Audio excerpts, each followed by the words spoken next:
आज हम बना रहे हैं चॉकलेट स्पॉन्ज केक, वो भी बग़ैर अंडे के, बग़ैर घी के, बग़ैर ओवन के। और इतना फ्लफ़ी, इतना सॉफ्ट होगा ये केक कि जब आप बनाएंगे तभी आपको अंदाज़ा होगा कि जो हम कह रहे थे वो सच है। तो आप शुरू करते हैं हम अपना केक बनाना। मैं हूँ आयशा अहमद और आप देख रहे हैं देसी किचन एक्सपर्ट। सबसे पहले हमने वेट इंग्रेडिएंट्स को एक साथ ले लेना है। उन तमाम चीज़ों को हम आपस में मिक्स कर लेंगे। वेट इंग्रेडिएंट्स जब आपस में मिक्स हो जाएंगे तो फिर हम तमाम ड्राई इंग्रेडिएंट्स को ले लेंगे। इसमें हमने डाल दिया है दूध, ऑयल। अब हम इसमें डालेंगे कंडेंस मिल्क और हम इसमें वनीला या चॉकलेट एसेंस, जो आप डालना चाहें आप इसमें डाल सकते हैं। हमने इसमें चॉकलेट एसेंस का इस्तेमाल किया है, आप वनीला भी ले सकते हैं। तो बस ये तमाम चीज़ें जो हैं हमने मिक्स करके रख ली। ये हमारे वेट इंग्रेडिएंट्स रेडी हो गए। अब हमारी बारी आती है ड्राई इंग्रेडिएंट्स की। इन तमाम चीज़ों को हम आपस में अच्छे से मिक्स कर लेंगे। मिक्स करने के बाद देखिए हमने मिक्स कर लिया इसे। बस आपने एक स्पून चलाना है और ये मिक्स हो गया। कोई ज़्यादा मेहनत नहीं है, बहुत आसान तरीके से बताएंगे और बिल्कुल 100% गारंटी है कि परफेक्ट रेसिपी है ये। अब हम एक बाउल ले लेंगे। इस बाउल में हमने क्या करना है, मैदा जो है हमने छान के डालना है। तो उसके लिए हमने एक छलनी ले ली है और मैदा हमने इसमें डाल दिया। साथ ही हम इसमें कोको पाउडर भी ऐड कर देंगे। जो जो चीज़ें हमें छाननी है तमाम चीज़ें हम इसमें ऐड कर देंगे।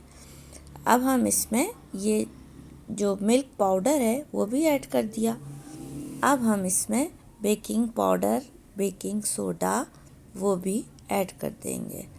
तमाम चीज़ों को हमने इसमें मिक्स करना है। मिक्स करने के बाद हम इसे अच्छे से छान लेंगे। तो बेकिंग पाउडर भी हमने इसमें ऐड कर दिया। बेकिंग पाउडर आप किसी भी कंपनी का ले सकते हैं जो आपके पास अवेलेबल हो। और बेकिंग सोडा आपको बेकिंग सोडा के नाम से ही मार्केट में मिल जाएगा।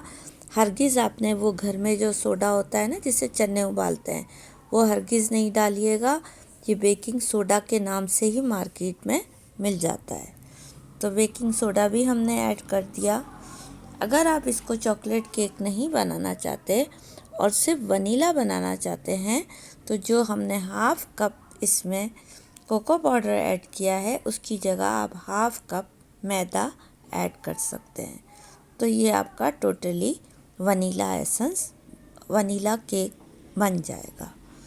तो बस आपने तमाम चीज़ें ऐड कर दी। साथ ही हमने पिसी हुई चीनी यानी आइसिंग शुगर भी हमने इसमें ऐड कर दी। अब तमाम चीज़ों को अच्छे से हमने छान लेना है। जितना अच्छा हो सके छान लेना है। अगर हो सके तो आप मिक्सी में भी इसे पीस सकते हैं। मिक्सी में भी पीस लेंगे तो और भी ज़्यादा आसान हो जाएगा। तो ये दोनों काम आप कर सकते हैं। या तो 1 मिनट के लिए आपने इसे मिक्सी में पीसना है या फिर इस तरह से छलनी से आप इसे छान लेंगे। तो छलनी से हमने अच्छे से इसे छान लिया है। आइसिंग शुगर में अक्सर जब रह जाती है तो उसमें इससे गांठें पड़ जाती हैं, तो गांठों को भी अच्छे से आपने तोड़ लेना है। अब इन तमाम चीज़ों को अपने स्पून की मदद से मिक्स करना है। मिक्सी में तो जब आप करते हैं तो मिक्सी में ये तमाम चीज़ें खुद ब खुद मिक्स हो जाती हैं। अब आपने क्या करना है, आपका लिक्विड इंग्रेडिएंट्स रेडी हो गया है। ड्राई इंग्रेडिएंट्स को आपने ड्राई इंग्रेडिएंट्स के अंदर आपने लिक्विड इंग्रेडिएंट्स को मिक्स करना है। तो मिक्स कर रहे हैं हम अच्छे से। देखिए अच्छे से तमाम चीज़ें आपस में एक दूसरे के साथ मिक्स हो गई हैं। देख रहे हैं आप कितना अच्छे से मिक्स हो रहा है। तो अगर आपको हमारी वीडियो अच्छी लगती है तो शेयर ज़रूर कर दिया कीजिए और एक थम्स अप दे दिया कीजिए ताकि हमें अंदाज़ा हो कि कि आपको हमारी वीडियो अच्छी लग रही है। अब हम इसमें अपना लिक्विड इंग्रेडिएंट्स को ऐड करेंगे। पांच दफ़ा ये होता है मिक्स करने में जो मैदा होता है वो इधर उधर उड़ जाता है, तो साथ के साथ आपने सफाई भी करते जानी है। अपने किचन काउंटर की सफाई का ख़ास ख्याल रखना है, उसे गंदा नहीं होने देना है। जितना आप सफाई के साथ काम करेंगे उतना आपका काम अच्छा होगा और रिज़ल्ट परफेक्ट आएगा। तो हमने आधा जो है लिक्विड इंग्रेडिएंट्स डाला, मिक्स किया। अब हम बाकी आधा भी डालकर इसमें मिक्स कर देंगे। अब आपने क्या करना है, इसे अच्छी तरह से मिक्स करना है। या तो आप जो बीटर होता है उससे मिक्स कर सकते हैं, या आप हाथ से मिक्स कर सकते हैं, या फिर दही फेंटते हैं ना जिससे, उससे आप मिक्स कर सकते हैं। लेकिन आपको मिक्स ऐसे करना है कि इसमें गुठलियाँ नहीं रहनी चाहिए, बहुत अच्छे से आप मिक्स हो जाए। अगर हाथ से कर लें तो सबसे ज़्यादा बेस्ट है। बेशक आप हाथ में ग्लव्स पहन लें और उससे आपने ये बैटर को मिक्स कर लेना है। तो अच्छे से आपने मिक्स करना है और आपने 1 चम्मच 1 टेबल स्पून के लगभग सिरका जो है आपने निकाल के रख देना है। अभी नहीं ऐड करेंगे सिरका अभी जब हम बेक करने लगेंगे ना उस वक्त हमने सिरका ऐड करना है। इस वक्त हम बेक करने जा रहे हैं तो हम 1 टेबल स्पून इसमें सिरका भी ऐड कर देंगे। तो इससे क्या होगा, हमारा जो केक है वो बहुत अच्छे से राइज़ हो जाएगा, क्योंकि इसमें ना तो मक्खन है, ना ही अंडा है, और ना ही हम इसे ओवन में बना रहे हैं। तो पैन जिसमें हमने इसे बनाना है उसमें हमने नमक डाल के, ये देखें 1 चम्मच हमने इसमें सिरका भी ऐड कर दिया और इसे अच्छे से मिक्स कर लेंगे। तो पैन हमने ग्रीस किया, ग्रीस करने के बाद बटर पेपर लगाया और बटर पेपर लगा के अब हम ये बैटर अपने पैन में, 8 इंच का पैन है हमारा, उसमें हम डाल देंगे। अच्छा, पैन हमने गरम रख दिया है जिसमें हमने नमक डाल दिया है।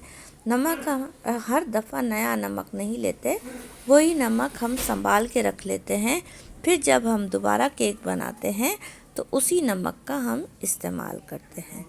तो अब इस पैन में हमने तमाम के तमाम बैटर को डाल देना है। तो हमने बैटर को डाल दिया है 8 इंच के पैन में, और बस हमारा वो जो देगचा है वो गरम है, उसमें हमने उठा के अपना ये पैन तकरीबन 30 से 35 मिनट के लिए मीडियम फ्लेम पे रख देना है।